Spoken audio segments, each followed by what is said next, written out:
Hello friends, तो कैसे आप लोग सब बढ़िया होंगे, घर में होंगे, अच्छे से होंगे, सेफ होंगे। तो आइए अब हम लोग जो बात करने जा रहे हैं वो टॉपिक है हमारा parallelogram law of vector addition. मतलब वेक्टर एडिशन के बारे में जो हम लोगों ने पीछे पढ़ा, क्या पढ़ा? Triangle law of vector addition. ठीक है। तो triangle law of vector addition में क्या पढ़ा था? दो साइड में दो वेक्टर ए और बी, और जो तीसरा वेक्टर है हमारा रिजल्टेंट वेक्टर कहलाता है, और वो दोनों साइड का सम के बराबर होता है। मतलब आर वेक्टर बराबर A vector plus B vector. Okay. तो A vector plus B vector जोड़ने के लिए, दो वेक्टर को जोड़ने के लिए एक फॉर्मूला हम लोग पढ़े हैं, और वो फॉर्मूला यहाँ पर नोट पॉइंट में लिखे हुए हैं जो आपको बाद में अच्छी तरीके से याद करना है। यहाँ ट्रिक में देख रहे हैं कि दो वेक्टर को जोड़ने का जो फॉर्मूला है वो है रूट अंडर ए square plus B square plus 2ab cos theta. Okay. तो ये यहाँ पर जो टर्म है उसको याद करना है, वो हम अब बतला देंगे। तो अब हम लोग पढ़ने जा रहे हैं parallelogram law of parallelogram law of vector addition. ठीक है। तो यह parallelogram law of vector addition जो हम लोग पढ़ने जा रहे हैं, गौर कीजिएगा इसमें। इसमें यह गौर करना आप लोगों को कि जो टर्म हमारा दिया हुआ है, क्या दिया हुआ है? Parallelogram law. तो ये ट्रायंगल लॉ पर पूरी तरह से बेस्ड है। ओके। तो यहाँ पर जो फिगर है उसको पहले हम लोग गौर से देखते हैं कि आखिर क्या है फिगर। तो यहाँ पर देखिए, ट्रायंगल लॉ पैरेललोग्राम दिख रहा है। पैरेललोग्राम आप लोगों को दिख रहा है, ये फिगर पैरेललोग्राम का फिगर है। ओके। तो ये दो ट्रायंगल मिलकर बना हुआ है, दो ट्रायंगल मिलकर बना हुआ है, ये रहा पैरेललोग्राम। भैया एक ट्रायंगल ये हो गया और एक ट्रायंगल ये हो गया। ओके। तो हम कह सकते हैं कि आधा अगर ये रहे तो ट्रायंगल जैसे ही वर्क करेगा। ठीक है। कैसा वर्क करेगा? ट्रायंगल की तरह ही वर्क करेगा। तो ये पैरेललोग्राम जो लॉ हम लोग पढ़ने जा रहे हैं, इसमें केवल आप लोगों को ये ध्यान में रखना है कि इसमें जो दो एडजेसेंट साइड होगा, एडजेसेंट साइड, ठीक है, अगल बगल का जो साइड होगा, वो देखिए यहां पर ए वेक्टर और बी वेक्टर दिख रहा है। A vector B vector, vector A और वेक्टर बी।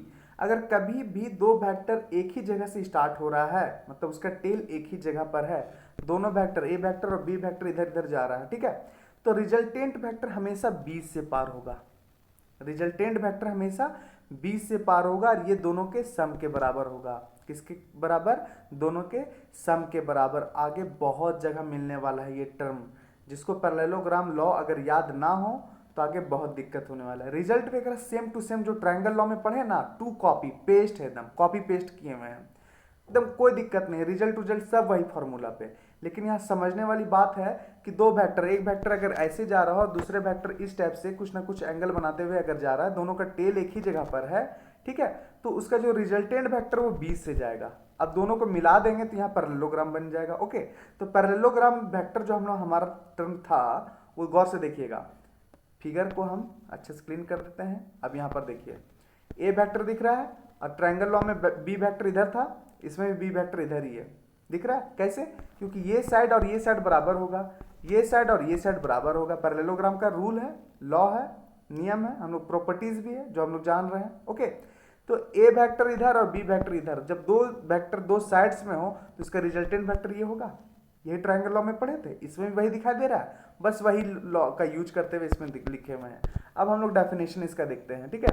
तो डेफिनेशन क्या है? According to this rule, if two vectors acting at a point simultaneously are represented by two adjacent sides of a parallelogram, क्या बोले कि simultaneously या two adjacent sides जो है वो हमारा दो वेक्टर को रिप्रेजेंट कर रहा है। ओके।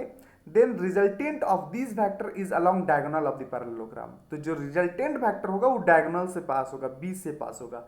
तो पैरेललोग्राम में याद रखिएगा, दो एडजेसेंट साइड्स दो वेक्टर को रिप्रेजेंट करेगा, और उसका जो रिजल्टेंट वेक्टर होगा वो 20 से डायगोनल से पास होगा। ओके। तो ये हमारा पैरेललोग्राम लॉ है। ओके। तो ये ध्यान में रखिएगा, दो एडजेसेंट साइड दो वेक्टर को रिप्रेजेंट करेगा, और 20 से पार होने वाला जो हमारा टर्म होगा डायगोनल से जो पास होगा वो रिजल्टेंट वेक्टर को रिप्रेजेंट करेगा। ओके। तो यहाँ पर दो वेक्टर फिर से मिल गया, vector A and vector B. तो यहाँ पर देखिए एक छोटा सा टर्म लिखे हुए सेम एज ट्रायंगल लॉ, इधर किनारे में राइट साइड में देखिए सेम एज ट्रायंगल लॉ है ना, वो ट्रायंगल लॉ पर पूरी तरह से बेस्ड है, सेम है। तो यहाँ पर ए और बी के बीच जो एंगल बन रहा है वो थीटा है, और ए और आर के बीच जो एंगल बन रहा है वो अल्फा है। तो टोटल रिजल्ट पीछे जो हम ट्रायंगल लॉ में पढ़े थे, क्या पढ़े थे, R equal to root under A square plus B square plus 2ab cos theta, मतलब इसमें भी दो वेक्टर को जोड़ने का रूल है, फॉर्मूला है। ओके, तो सेम टू सेम है। अब बोलिएगा सर चेंज होगा? कभी चेंज नहीं होगा, कभी नहीं चेंज होगा। ओके, तो यहाँ पर देख सकते हैं टेन अल्फा बराबर B sine theta by A plus B cos theta, ये भी हम लोग पहले पढ़ चुके हैं ट्रायंगल लॉ में। अब यहाँ से alpha equal to tan inverse B sine theta divide by A plus B cos theta. Okay, तो यहाँ से क्लियर है आप लोगों का पैरेललोग्राम लॉ, कुछ नहीं है डेफिनेशन, दो एडजेसेंट साइड में दो वेक्टर और रिजल्टेंट वेक्टर डायगोनल से पास होगा, बस यही है parallelogram law of vector addition. अब यहां पर हम लोग देखेंगे पॉलीगॉन लॉ और रूल ऑफ वेक्टर एडिशन, मतलब polygon law of vector addition भी बोल सकते हैं, polygon rule of vector addition भी बोल सकते हैं। पॉली का मतलब मैनी होता है, आप लोग पहले ही पढ़ चुके हैं स्कूल में।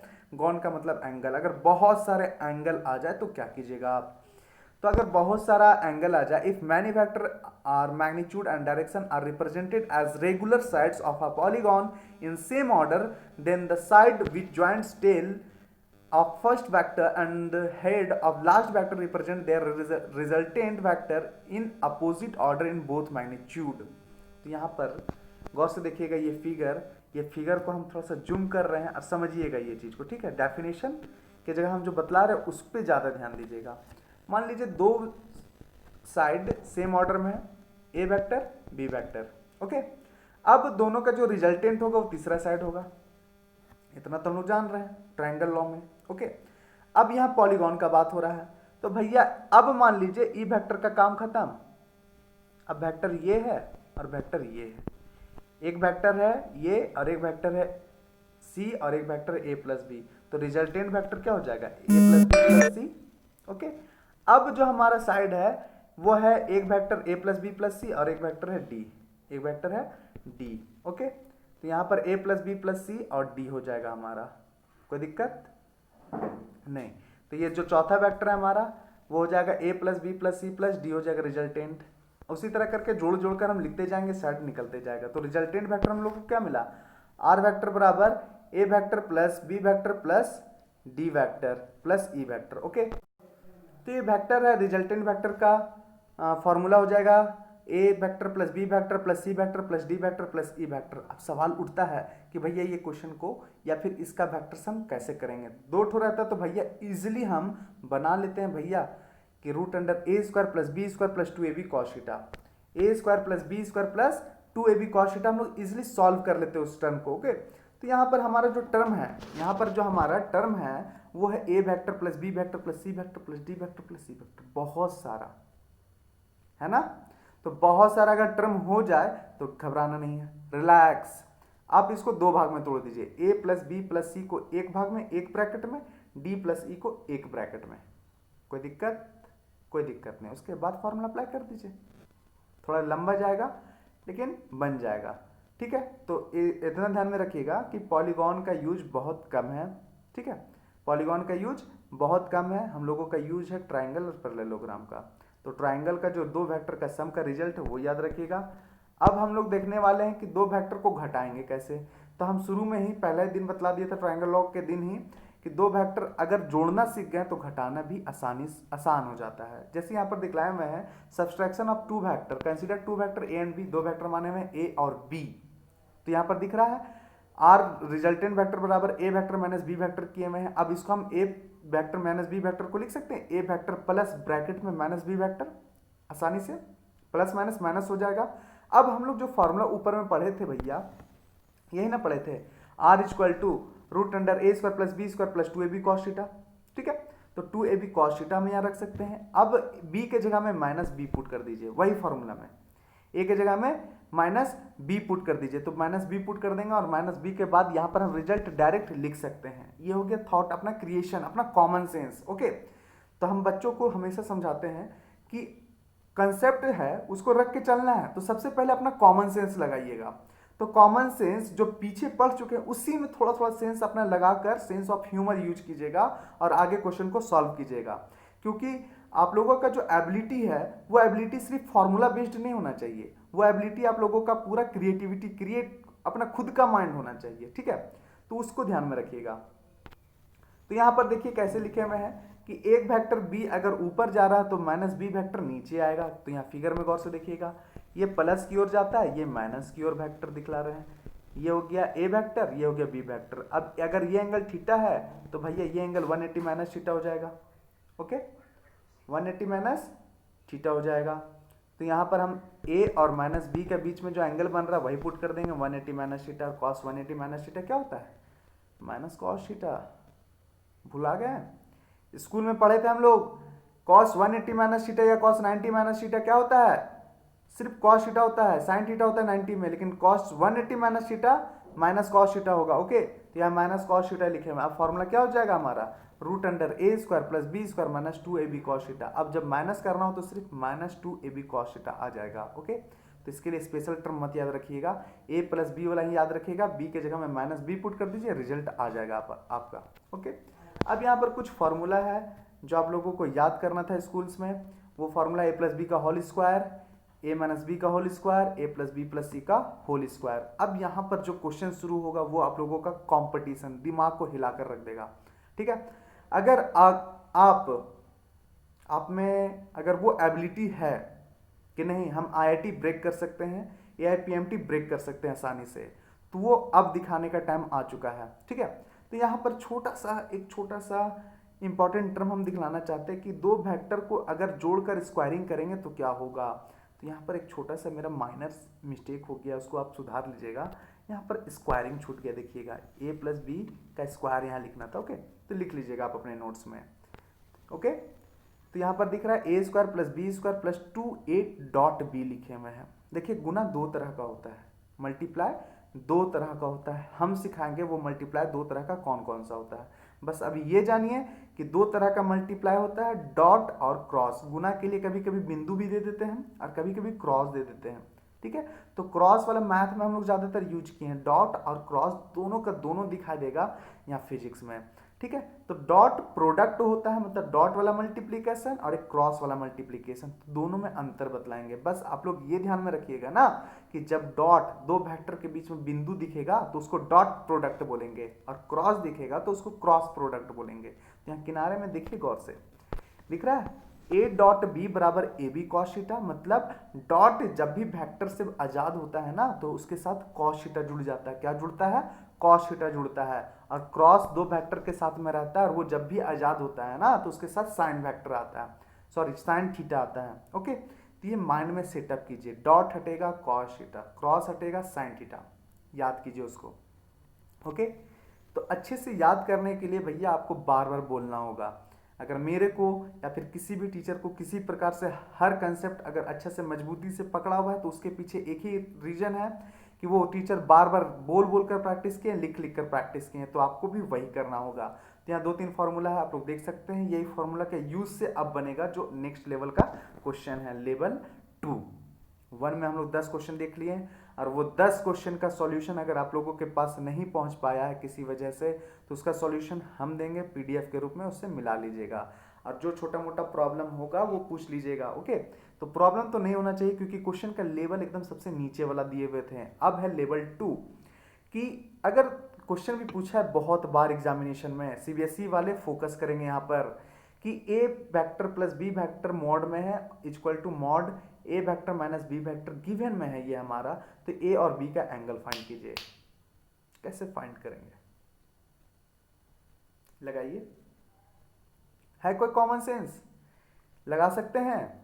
तो गौर से देखिएगा, दोनों साइड स्क्वायरिंग खुद से कर दीजिए, स्क्वायरिंग कर सकते हैं, जोड़ना घटाना दोनों साइड डिवाइड करना ये सब हमारे हाथों में है। दोनों साइड स्क्वायरिंग कीजिए, एक में आएगा A square plus B square plus 2a dot B आएगा और दूसरे तरफ आएगा A square plus B square minus A dot B. ठीक है, ए डॉट बी, तो ए डॉट हटेगा तो क्या आएगा? Cos theta. भी ऊपर बोले तो डॉट हटाकर 2ab कॉस थीटा लिखिएगा। ओके, तो ये फॉर्मूला यूज कीजिएगा और कॉस थीटा का वैल्यू वही एंगल निकालना थीटा।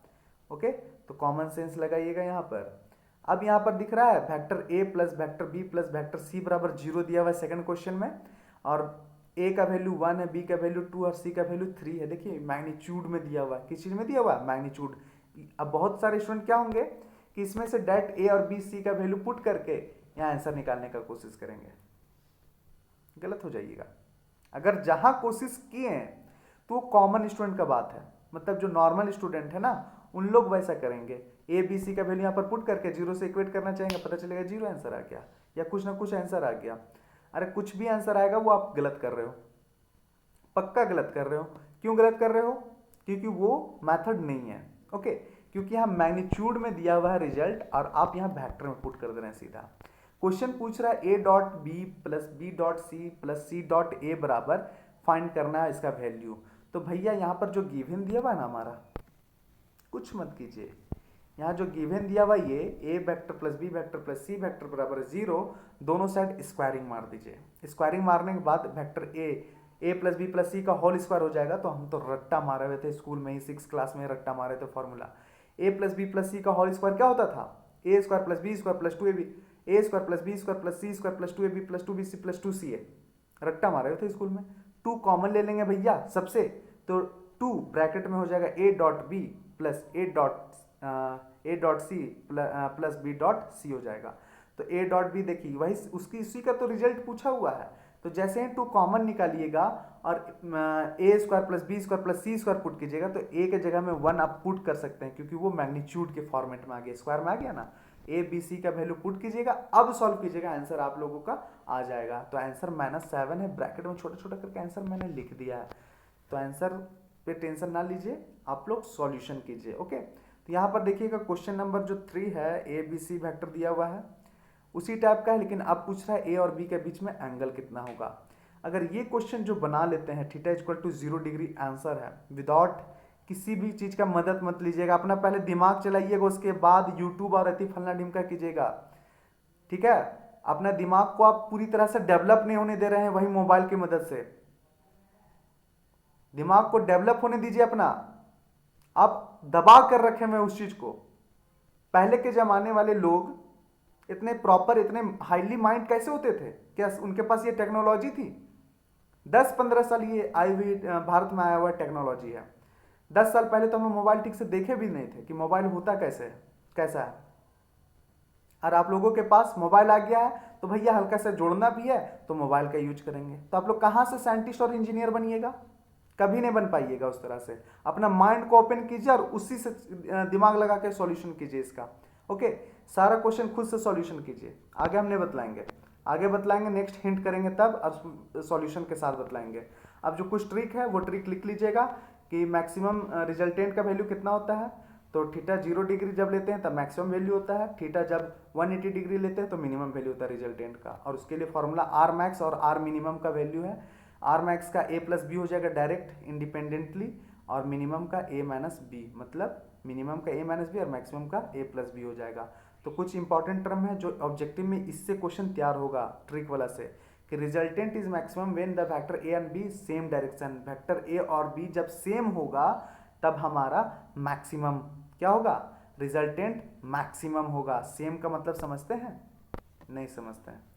ए वेक्टर और बी वेक्टर दोनों एक ही डायरेक्शन में जाएगा तो दोनों के बीच में जो एंगल बनेगा वो 0 डिग्री का बनेगा। और जहां पर भी 0 डिग्री बनता है तो दो वेक्टर क्या है? सेम डायरेक्शन में है।